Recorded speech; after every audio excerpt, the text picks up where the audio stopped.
Assalamualaikum warahmatullahi wabarakatuh. Perkenalkan, nama saya Zahwa Juwita dari kelas 1 AKB 1 dengan NIM 230301035 bersama teman saya Febri Yolanda dengan NIM 230301030. Di sini kami bakal menjelaskan mengenai materi tentang laporan keuangan dari PT Adikarya dan entitas anak.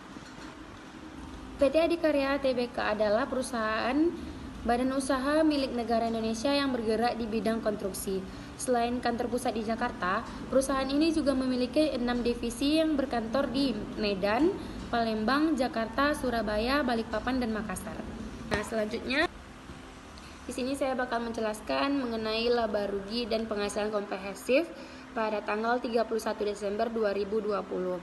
Di sini ada penjualan dan pendapatan usaha senilai 10.882.682.417.205 rupiah dikurangi dengan beban pokok penjualan dan pendapatan senilai 9.968.816.661 rupiah.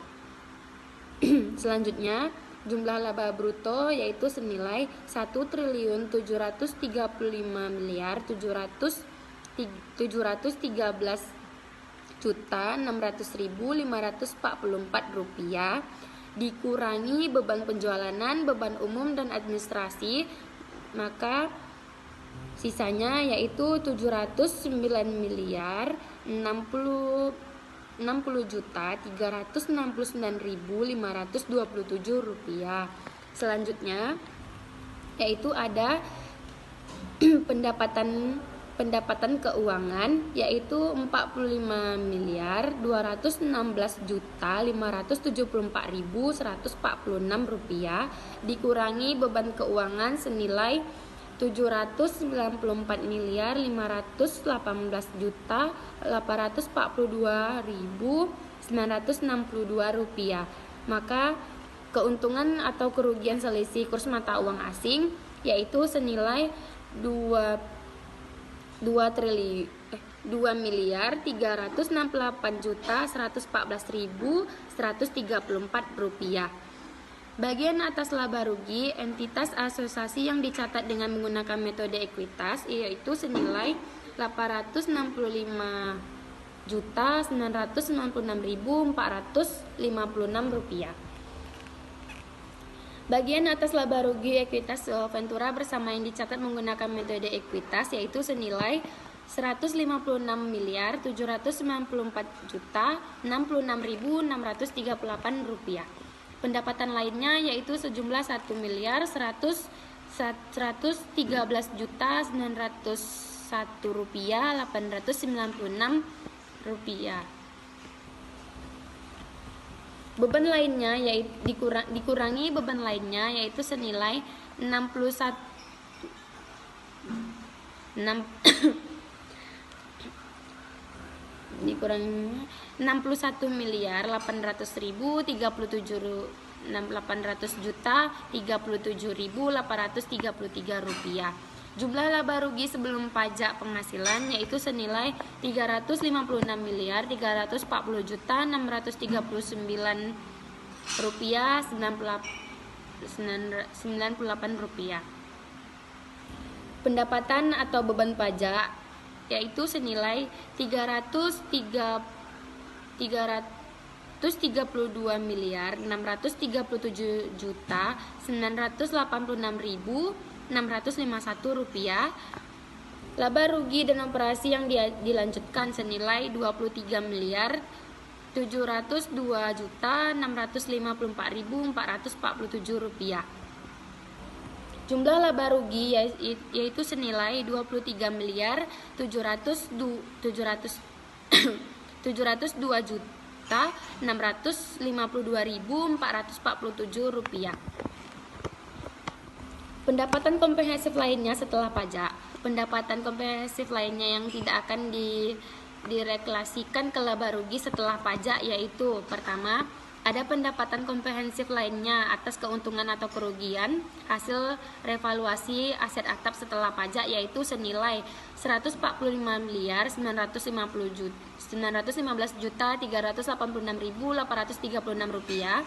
Pendapatan komprehensif lainnya atas pengukuran kembali kewajiban manfaat pasti setelah pajak, yaitu senilai 104.709.179.779 rupiah. Jumlah pendapatan komprehensif lainnya yang tidak akan direklasasikan ke laba rugi setelah pajak, yaitu senilai 41.207.207.057 rupiah. Jumlah pendapatan komprehensif lainnya setelah pajak yaitu senilai 41.207.207.057 rupiah. Jumlah laba rugi komprehensif, laba rugi yang dapat didistribusikan senilai 64.998.504 rupiah. Yaitu selanjutnya ada laba rugi yang dapat diatribusikan ke entitas induk, yaitu senilai 23.987.887.476 rupiah, dikurangi laba rugi yang dapat diatribusikan ke kepentingan non pengendali, yaitu senilai 274.235.029 rupiah. Selanjutnya yaitu laba rugi komprehensif yang dapat diatribusikan. Yang pertama yaitu laba rugi yang komprehensif yang dapat diatribusikan ke entitas induk senilai 65.121.537.574 rupiah, dikurangi laba rugi komprehensif yang dapat diatribusikan ke kepentingan non pengendali, yaitu senilai 212.678.070 rupiah. Di sini ada laba rugi per saham. Laba per saham dasar diatribusikan kepada pemilik entitas induk, yaitu laba rugi per saham dasar dari operasi yang dilanjutkan, yaitu senilai 7. Selanjutnya saya Febri Yolanda membaca laporan perubahan ekuitas periode Desember 2020. Yang pertama itu ada saldo awal ekuitas. Saham biasanya itu saldo awalnya 356 miliar. Ada juga tambahan modal di setor 2 triliun. Cadangan revaluasi 464 miliar. Selisih transaksi ekuitas dengan pihak non pengendali 3 miliar. Saldo laba yang telah ditentukan penggunaannya 2 triliun. Saldo laba yang belum ditentukan penggunaannya 533 miliar. Ekuitas yang dapat diatribusikan 6 triliun. Kepentingan non pengendali itu ada 24 miliar. Ekuitas yaitu ada 6 triliun. Selanjutnya itu ada penyesuaian. Penyesuaian hanya ada mengurangi saldo laba yang belum ditentukan senilai 1 triliun, mengurangi saldo ekuitas yang dapat diatribusikan 1 triliun, mengurangi kepentingan pengendali 800 juta, mengurangi ekuitas 1 triliun. Selanjutnya itu ada posisi ekuitas awal periode, yaitu sementara awal periode saldonya saham biasa tetap, tambahan modal di setor tetap, cadangan revaluasi tetap, selisih transaksi tetap, saldo laba yang telah ditentukan tetap, saldo laba yang belum ditentukan menjadi selisih 727 miliar. Ekuitas yang dapat diatribusikan menjadi 5 triliun. Kepentingan dan pengendali menjadi 23 miliar dan ekuitas menjadi 5 triliun. Selanjutnya itu adalah laba rugi. Laba rugi yaitu menambah saldo laba yang belum ditentukan senilai 23 miliar, menambah saldo ekuitas yang dapat diatribusikan 23 miliar, mengurangi kepentingan pengendali 274 juta, menambah ekuitas 23 miliar. Selanjutnya itu ada pendapatan komprehensif, yaitu menambah cadangan revaluasi 145 miliar, mengurangi saldo laba yang belum ditentukan 104 miliar, menambah ekuitas yang dapat diatribusikan 41 miliar, menambah kepentingan pengendali 61 juta, dan menambah ekuitas 41 miliar. Selanjutnya itu adalah pembentukan cadangan umum, yaitu menambah saldo laba yang telah ditentukan 597 miliar, mengurangi saldo laba yang belum ditentukan 597 miliar. Selanjutnya itu ada dividen kas. Dividen kas itu mengurangi saldo laba yang belum ditentukan senilai 66 miliar dan mengurangi ekuitas yang dapat diatribusikan 66 miliar dan mengurangi ekuitas 66 miliar. Selanjutnya itu ada perubahan kepentingan dan pengendali, yaitu menambah kepentingan pengendali sebesar 3 miliar dan menambah ekuitas sebesar 3 miliar. Jadi total ekuitas akhir periode saham biasanya tetap, tambahan modal disetor tetap, cadangan revaluasi menjadi 610 miliar, selisih transaksi ekuitas tetap, saldo laba yang telah ditentukan penggunaannya menjadi 3 triliun, saldo laba yang belum ditentukan penggunaannya menjadi minus 1 triliun, ekuitas yang dapat diatribusikan menjadi 5 triliun, kepentingan pengendali menjadi 26 miliar, dan terakhir ekuitas menjadi 5 triliun.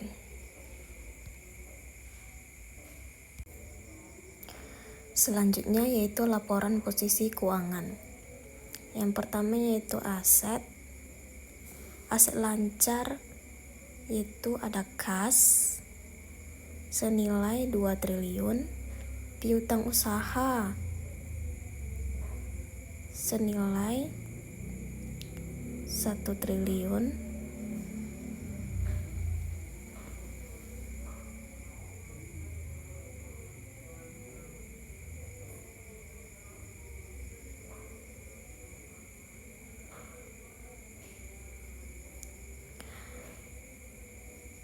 selanjutnya yaitu laporan posisi keuangan. Yang pertama itu ada aset, terbagi menjadi yang pertama aset lancar, yaitu ada kas dan setara kas, yaitu ada 2 triliun, ada piutang usaha pihak ketiga 1 triliun 800 miliar, ada juga piutang usaha pihak berelasi 1 triliun 167 miliar, ada juga piutang retensi pihak ketiga yaitu 311 miliar, piutang retensi pihak berelasi 260 miliar, ada juga tagihan bruto pemberi kerja pihak ketiga 6 triliun, tagihan bruto pemberi kerja pihak berelasi 6 triliun, dan ada juga persediaan aset real estate lancar 5 triliun, persediaan lancar lainnya 336 miliar, biaya dibayar di muka lancar 168 miliar, uang muka lancar lainnya 437 miliar, pajak dibayar di muka lancar 1 triliun, aset dan keuangan lancar lainnya 1 triliun 771 miliar. Jadi total jumlah aset lancar menjadi 30 triliun. Ada juga aset tidak lancar, dana yang dibatasi penggunaannya tidak lancar, yaitu 220 miliar, piutang tidak lancar lainnya pihak berelasi 31 miliar, investasi pada entitas asosiasi 44 miliar, investasi pada entitas ventura bersama 931 miliar, aset keuangan tidak lancar dimiliki hingga jatuh tempo 169 miliar, Aset keuangan tidak lancar lainnya 304 miliar. Aset pajak tangguhan 3 miliar. Aset real estate tidak lancar 2 triliun. Persediaan tidak lancar lainnya 84 miliar. Properti investasi 912 miliar. Aset tetap 2 triliun. Aset tidak lancar non keuangan lainnya 149 miliar. Jumlah aset tidak lancar 8 miliar. Jadi jumlah aset tidak lancar dan aset lancar menjadi 38 triliun. Selanjutnya itu ada liabilitas dan ekuitas. Liabilitas jangka pendek, ada utang usaha pihak ketiga sebesar 2 triliun, utang usaha pihak berelasi 9 triliun, uang muka pelanggan jangka pendek pihak ketiga 705 miliar, beban akrual jangka pendek 1 triliun, utang pajak 683 juta, pendapatan diterima di muka jangka pendek 571 miliar, utang pajaknya 683 miliar. Lalu liabilitas bruto kepada pemberi kerja pihak ketiga 5 triliun, liabilitas bruto kepada pemberi kerja pihak berelasi 912 miliar. Liabilitas jangka panjang yang jatuh tempo dalam 1 tahun atas utang bank 4 triliun. Liabilitas jangka panjang yang jatuh tempo atas utang retensi 576 miliar. Jadi liabilitas non keuangan jangka pendek lainnya ada 165 miliar. Jadi jumlah liabilitas jangka pendek sebesar 27 triliun. Ada lagi liabilitas jangka panjang, yaitu liabilitas pajak tangguhan 27 miliar, liabilitas jangka panjang atas utang bank 749 miliar, liabilitas jangka panjang atas utang retensi 3 miliar, liabilitas jangka panjang atas utang obligasi 4 triliun, uang muka pelanggan jangka panjang pihak ketiga 41 miliar, kewajiban imbalan pasca kerja jangka panjang 314 miliar, liabilitas non keuangan jangka panjang 3 miliar. Jumlah liabilitas jangka panjang menjadi 5 triliun. Jadi total liabilitas jangka pendek dan jangka panjang senilai 32 triliun. Berikutnya tuh ada ekuitas. Ekuitas saham biasa yaitu 356 miliar, tambahan modal disetor 2 triliun, cadangan revaluasi 610 miliar, komponen ekuitas lainnya 3 miliar. Situ ada saldo laba yang telah ditentukan, penggunaannya 3 triliun, dan ada juga saldo laba yang belum ditentukan penggunaannya, itu mengurangi 1 triliun. Dan jumlah ekuitas yang diatribusikan kepada entitas induk 5 triliun, jumlah kepentingan pengendali 26 miliar. Jadi jumlah ekuitas yaitu 5 triliun. Jadi total liabilitas dan ekuitas 38 triliun 93 miliar 808 juta 626.552 rupiah, dan hasilnya sama dengan jumlah aset, berarti balance.